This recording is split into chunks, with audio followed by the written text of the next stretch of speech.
चलिए इस वीडियो में हम बात करते हैं पोजीशन का। कुछ दो टर्म थे वो रह गए थे, वो मैंने यहाँ पे मेंशन नहीं किया था। डिस्कशन में अगर हम जाएं तो यहाँ पे देखते हैं कि पोजीशन में relative absolute sticky and fixed हमने पढ़ा था। तो ये पार्ट 3 है पोजीशन का। पार्ट 1 में हमने डिस्कस किया था relative absolute and then second part में हमने स्टिकी एंड फिक्स्ड किया था। तो आज हम डिस्कस करने वाले हैं दो और चीजें थी जो है इनहेरिट इनहेरिट एंड सेकंड थी स्टैटिक। तो मैंने क्या किया, मैंने ना 3 पार्ट इसलिए बनाया ताकि चीजों को ना, जो सिमिलर चीजें हैं जो सिमिलर तरीके से वर्क कर रहे हैं उन सबको एक साथ रखा जाए। तो जो एब्सोल्यूट और रिलेटिव था क्या, वो एक साथ थे, कुछ सिमिलर चीजें थी तो एक साथ ये वर्क कर रही थी।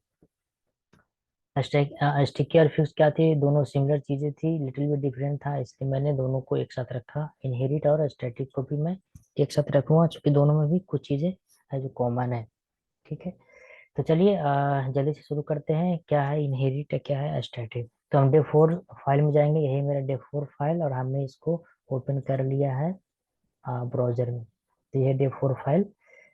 तो पिछला वीडियो में हमने हेडर में क्या क्या था कि फिक्स्ड पोजीशन अप्लाई किया था, तो ये फिक्स्ड है और ये सारे स्क्रॉल हो रहे हैं। ठीक, चलिए तो हम जाते हैं CSS फाइल में। यहाँ पे देखते हैं कि हेडर कौन सा था, तो ये नव का हेडर था यहाँ पे, नव। और इसमें हमने पोजीशन फिक्स्ड लगाया था। मैं चाहता हूँ कि फिक्स्ड को हटा दूँ और यहाँ पे मैं फिक्स्ड को रहने देता हूँ फिलहाल और कमेंट इसको कर देता हूँ। ठीक है, और यहाँ पे हम एक और पोजीशन देते हैं और इसको हम कर देते हैं इनहेरिट।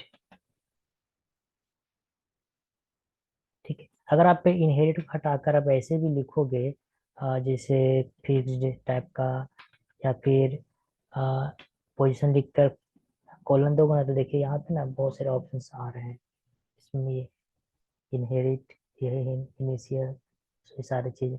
तो हम अभी यूज करने वाले ये इनहेरिट का। ठीक है, सेमी कॉलन से इसको बंद कर दिए। जाते हैं यूआई में, देखते हैं रिफ्रेश करके क्या होता है। चलिए रिफ्रेश तो कर दिया, क्या हुआ, ये स्क्रॉल हो गया एज इट इज जो पहले था। किसी प्रकार का कोई चेंजिंग नहीं हुई यहाँ पे। हम यहाँ पे पोजीशन दिया था मार्जिन टॉप, इस बॉक्स का, जिस बॉक्स में ये है। ठीक है, स्क्रॉलिंग हो रहा है, किसी प्रकार कोई अंदर नहीं पड़ा। तो इनहेरिट को हम समझने के लिए हम ऐसे समझते हैं, इनहेरिट का से मतलब होता है कि इंसेस्टर प्रॉपर्टी, कहने का मतलब कि हिंदी में अगर बात करें तो होता है पैतृक संपत्ति पाना, इस तरह से। तो इनहेरिट कुछ नहीं है, आप इसको सिंपल भाषा में ऐसे समझ लो कि जो ये है, जो ये हेडर है, पोजीशन हमने इनहेरिट किया तो ये क्या हुआ कि इसको अपने ही पोजीशन पे ही इसको रहने दिया। इसको किसी प्रकार का कोई डिफ्लेक्शन नहीं किया कि हाँ इसको फिक्स कर देना, स्टिकी कर देना, नहीं। ये अपना ही प्रॉपर्टी को ही अपने जगह पर ही लेगा, किसी प्रकार का कोई डिफ्लेक्शन नहीं दिखाएगा। तो ये होगा इनहेरिट। जैसे कि हम लोग अपना प्रॉपर्टी होता है, पैतृक संपत्ति होता है, तो क्या करते हैं हम लोग अपने ही सीमा में ही रहकर उसको संरक्षण करते हैं। बिल्कुल इसका यही है मतलब इनहेरिट। स्टैटिक क्या है, अगर हम इसको कमेंट आउट कर देते हैं और पोजीशन स्टैटिक में जाते हैं, ठीक है, रिफ्रेश करते हैं पेज को, तो देखिए ये भी सेम चीज है। स्टैटिक होता क्या है, बाय डिफॉल्ट पोजीशन जो है वो स्टैटिक लेता है। अगर मैं यहाँ पे पोजीशन ना भी दूं, ठीक है, किसी प्रकार का कोई पोजीशन नहीं दूं, मुझे नहीं अप्लाई करना है पोजीशन, ऐसे आप समझ लो। ठीक है, मैं इसको हटा देता हूँ।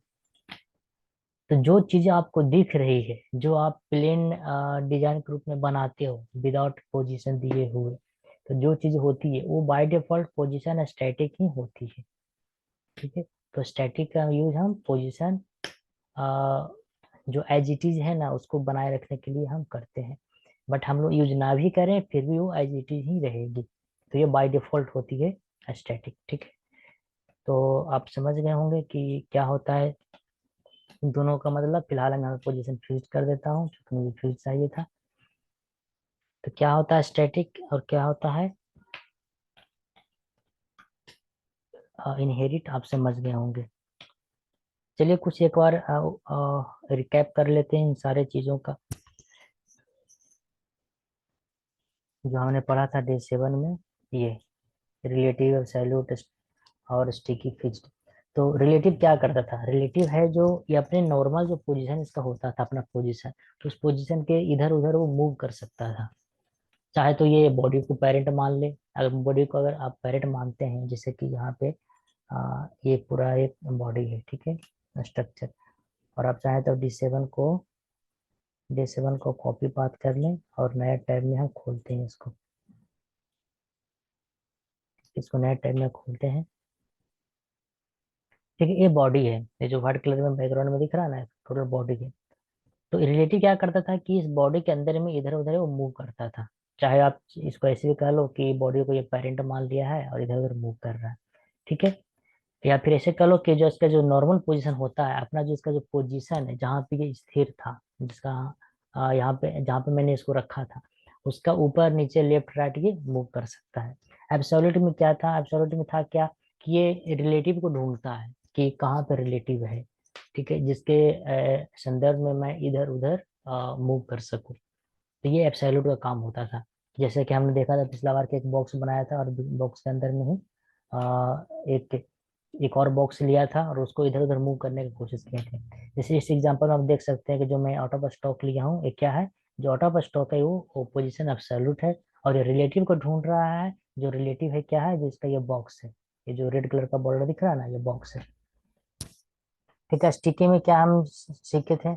स्टिकी में सीखे थे कि जहाँ पे हमने कोई बॉक्स को बनाया है, उसको हम वहाँ पे उसको चिपकाना चाहते हैं, स्टिकी करना चाहते हैं। तो पैरामीटर लेता था, कुछ वैल्यू को लेता था ये, कि इसको हम कितना से कितनी दूरी के साथ लाकर हम इसको उसको स्टिकी करना है। लेफ्ट से कितनी दूरी होनी चाहिए, राइट से कितनी होनी चाहिए, बॉटम से कितनी होनी चाहिए, और टॉप से कितनी होनी चाहिए, ठीक है। तो ये सारे चीजें हमको मेंशन करने पड़ते थे इस स्टिकी में। इसको बताया जाता था कि भाई तुमको स्टिकी होना, एक जगह पे चिपकना है तो ऊपर से इतना दूरी पे चिपक जाओ। जैसे टॉप 10 px, टॉप 100 px देख कर इसको हम चिपका दिया करते थे। तो ये था स्टिकी। फिक्स्ड क्या था? फिक्स्ड में किसी प्रकार का कोई टॉप ऐसा देना नहीं पड़ता था। हम इसको ऐसे ही पोजीशन फिक्स्ड करके लिख दिया करते थे। जैसे कि डे 4 में अगर हम जाएंगे CSS, तो यहाँ पे हम देखेंगे कि यहाँ पे हमने यूज किया है पोजिशन फिक्स्ड, ठीक है। तो ये तो था शॉर्ट वीडियो इसके लिए, जिसमें हमको सिर्फ बताना था कि इनहेरिट क्या है और स्टैटिक क्या है। स्टैटिक जो बाय डिफॉल्ट होता है, मैं यहाँ पे लिख देता हूँ ताकि आपको, यहाँ पे मैं लिख देता हूँ बाय डिफॉल्ट, ये बाय डिफॉल्ट रहता है, ठीक है। इनहेरिट जो अपना ऑन पोजीशन को ही ये ग्रैब करता है कि मेरा ही पोजीशन है, मैं यहीं पे रहूंगा, ठीक है। आप इसको ऐसे समझ लो। व्यवहारिक भाषा में इंसेस्टर से आप एग्जांपल ले सकते हो, जैसे कि पैतृक संपत्ति होता है उसी तरह से, ठीक है। तो ये तो स्मॉल वीडियो था। नेक्स्ट वीडियो में हम चर्चा करेंगे कुछ टैग्स की, जो हमारे फॉर्म के लिए, टेबल के लिए इम्पोर्टेंट है। और साथ ही हम डिजाइनिंग की बात करेंगे, जिसमें बटन का और इनपुट का डिजाइन करेंगे। सो इस वीडियो में इतना ही। नेक्स्ट वीडियो में मिलते हैं। Thank you for watching, see you next video.